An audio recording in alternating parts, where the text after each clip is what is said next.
Баршаңызға сәлем достар, менің каналыма қош келдіңіздер. Мен сіздерге бүгін үй жағдайында көздің көру қабілетін қалай арттыруға болатынын айтатын боламын. Видеоны соңына дейін көріңіз. Көз айналаңызда әлемді көру бақытын сыйлайтын ең маңызды мүше.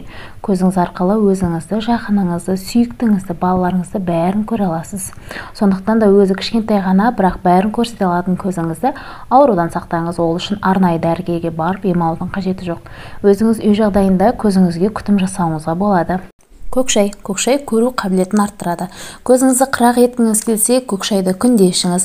Жылыдай көзіңізге тамызыңыз, ұйқыға жатар алдында көкшайға мақтаны малып алып көзіңізге басыңыз. Ол үшін бір шай қасық көкшайды бір стакан қайнаған суға салып тұндырып қойыңыз. Жылған кезде сүзіп алып ем ретінде қолданыңыз. Бұл тұнба әсіресе күн ұзақ компьютермен жұмыс істеген кезде керемет көмектеседі. Компьютермен өткен улы заттардың бәрімен көкшайды арқылы қоштасыңыз. Екінші, зімбір көзіңіздің саулығын сақтайды. Bir шай қасық ұнтақталған зімбірді бір стакан қайнаған суға салып тұндырыңыз. Жылыған кезде сүзіп алып ішке қабылдаңыз. Саулығыңыз артып, жастығыңыз ұзақ уақыт сақталады, әрі көру қабілетіңіз артады. Үшінші, алоэ.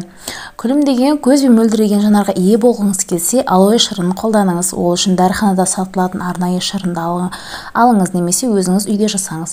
Шырынды дайындау үшін үйіңіздегі алоэ гүлін 3 күн бойы суармаңыз. Белгілі күннен соң сығып сөлін алыңыз. Bir шай қасық шырынды ішке қабылдау арқылы жарқыраған жанарға ие боласыз.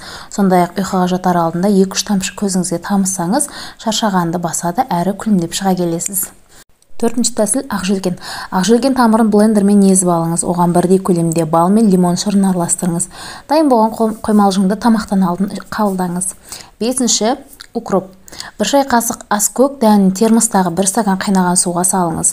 Жарты сағаттай тұндырып алып, тамақтанудан алдын ішке қабылдаңыз.